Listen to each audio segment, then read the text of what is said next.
Welcome to the channel Learning R is Fun. In our last video, we have discussed ways to import data into R from files of different types such as Excel, text, or delimited with comma, etc. In this video, we will cover how to get the hang of a dataset with the descriptive statistics and some primitive visualization. Before we venture to understand the data, some essential prerequisites have to be addressed. We should have a general idea about the data and its source. When we ask R what is this dataset is all about, R gives a brief description, format, that is explanation of the columns, data types and size of the dataset, source, references and some examples of the data. But in real life, we obtain data through various sources such as websites of original data owners such as government or businesses, or data aggregator sites, journals, periodicals, etc.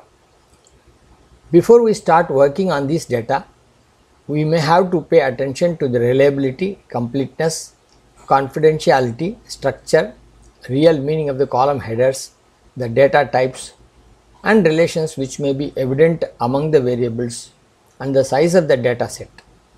After this analysis only, we set out to import this data into R. Looking at the imported data is like an exploration of unknown land. We can use tools of R and statistics and understand the data. We'll have to look for aberrations in the data such as missing values, unexpected values, outliers, that is data which is odd and unlikely or rare in a column, ill-fitting such as number 267 in age of humans column. After repairing the data, we use descriptive statistics and find whether the data is centered around some particular values or well dispersed. What could be the relations between the variables? And finally, we also visualize the data before further analysis. If we find some clues, then we try and fit a model to the data and explore patterns in the data. Boxplot is a wonderful tool to get an overall view of the data regarding how they are positioned. We can view how data is spread across with markers for first 25% of the data, 50% of the data, 75% of the data, outlying data and those which are extremely away. The box length represents the middle 50% of the data and interquartile range, IQR. Whiskers are the lines extending from the box, extend up to minimum and maximum values. What samples lie outside this range away from whiskers are outliers. Box plots give us a visual cue for further insights. Some of the functions we will use in this session are shown in the screen, which cover the statistical explorations just mentioned. If we are not familiar with statistical terms, don't worry, R will help us to understand them. I'm not kidding. Statistical parameters such as mean, median and mode form measures of central tendency. The variance, standard deviation, quartiles are measures of dispersion. The shape of the data distribution are covered under skewness and kurtosis. Covariance gives the directional relationship between two variables. Covariance gives you a positive number if the variables are positively related. You will get a negative number if they are negatively related. A high covariance basically indicates there is a strong relationship between the variables. A low value means there is a weak relationship. The values can be from minus infinity to plus infinity. Correlation is a function of the covariance, is a better measure. It gives both direction and strength. It will be between 0 to 1. Now let us go to RStudio. We will start this session by assigning values to x and y using sample function.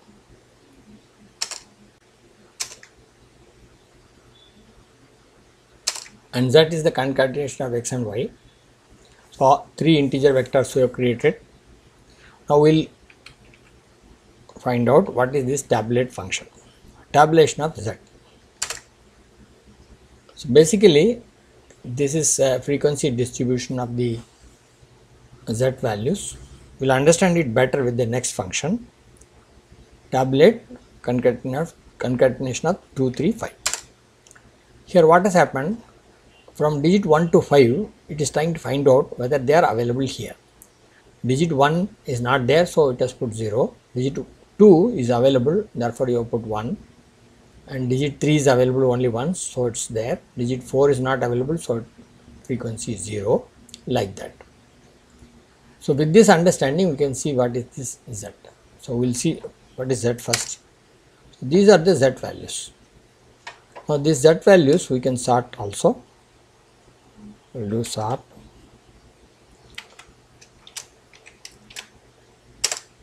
So sorted z values we can verify here. So digit 1, 2, 3, 4, 5 are not there in z, whereas digit 6 is available, so you get 1 here. Digit 7 is available, so you get 1.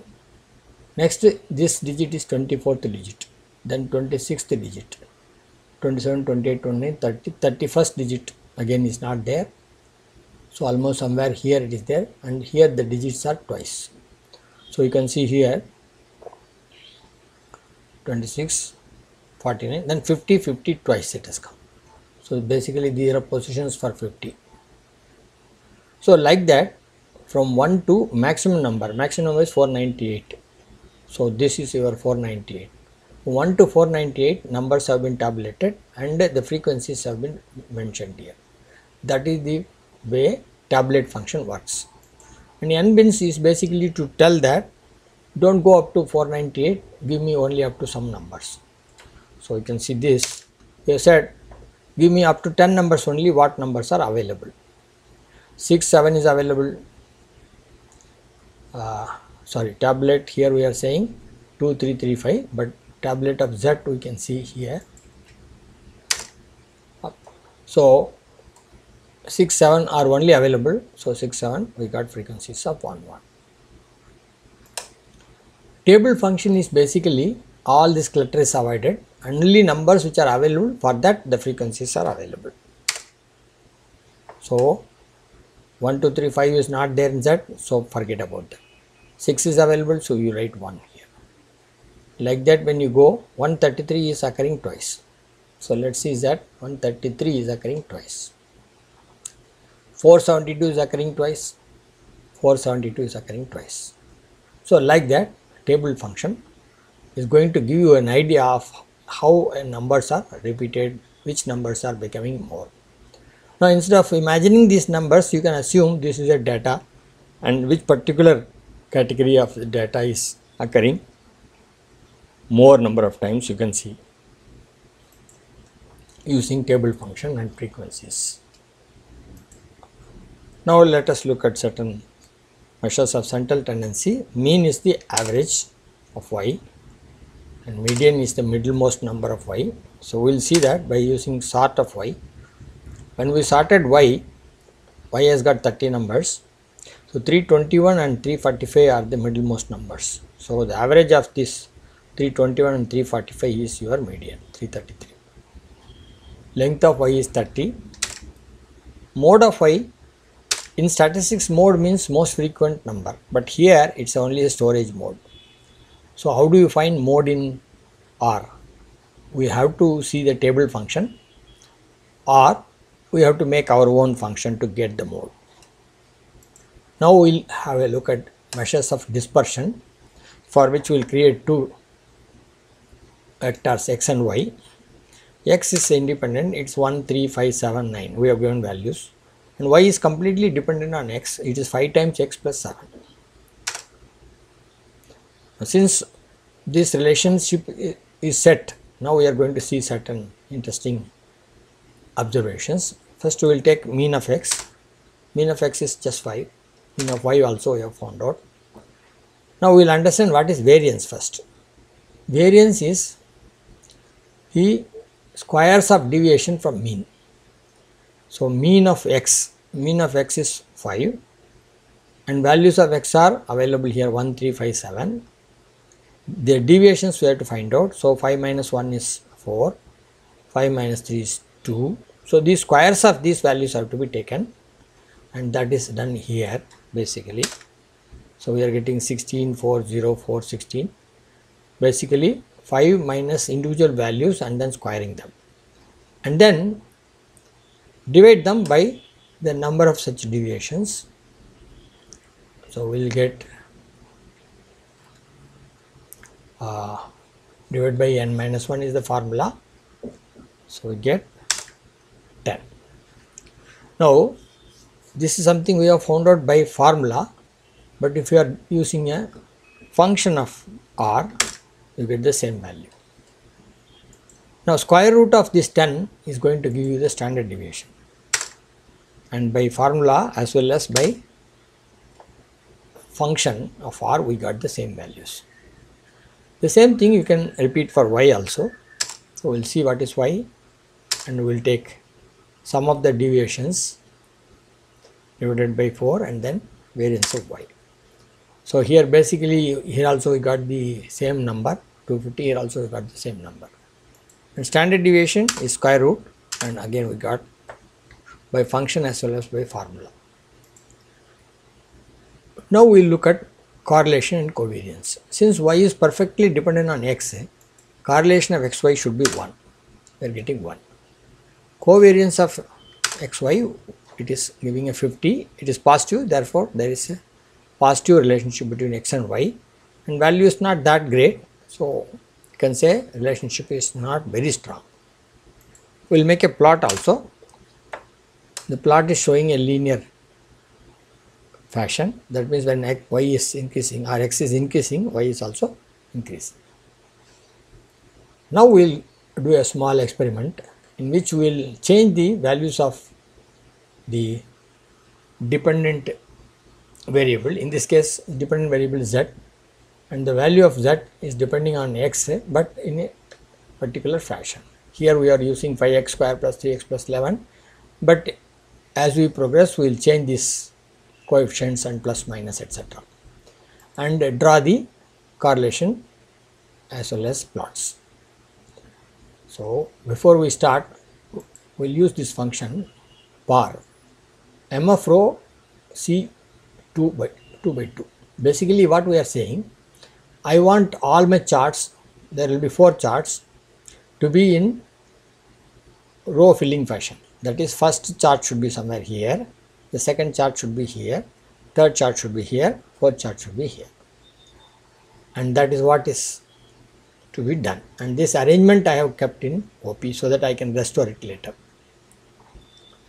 So now we will see x will define 1 to 100 and z will define as 5x square plus 3x plus 11. Since coefficients are all positive, z will be positively varying with x. Now we will create a label. This label is basically concatenation of certain values. This is a string, and then format correlation of x and z is going to be the function for finding out the correlation value. Correlation value is between 0 to 1, but that comes in lot of decimals, so we are formatting that. Similarly covariance also we are formatting, and these 4 strings, cor within quotes, covariance within quotes, and this value, all these things we are concatenating and putting it to a label, and this we have to repeat for every plot because these values will change. So we will do this label and then we will plot. But before plotting this, we have not done this bar, so we will go back and do this once again. Now we will do this x, y, z label plot. So the plot has come in this place. We will expand this to see the plot in a better fashion. So correlation is 0.9, it's almost perfect. Correlation is 0.9, it's almost perfect. Covariance is also very high, it's a positive correlation. So now we will go for the second set of values. We will define z, we will define label, we will define plot.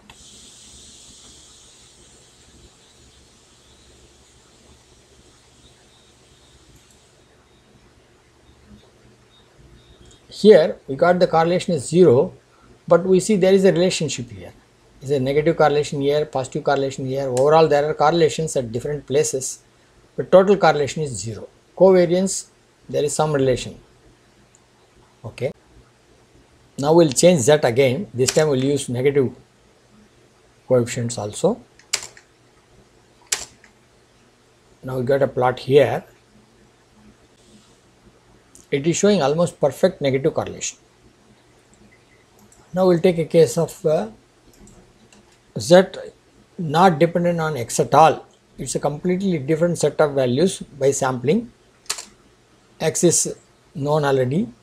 Now we will create the label. Main is basically the title where the label is going to be positioned. Now we will make the fourth plot.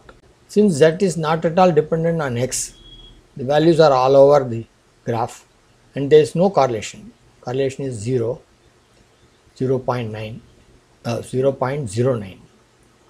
and covariance is also very negative. Not only negative, it is also a less value. So there is no relation at all. So you understand how the variables either correlate or don't correlate. It is time for winding up this session. We have covered basic statistical parameters of a data set and how to get them in R, and also how to create simple visualizations of the data set. In our next video, we will continue our discussion of understanding the data using a real life example. Till then, bye from me. Thanks for watching.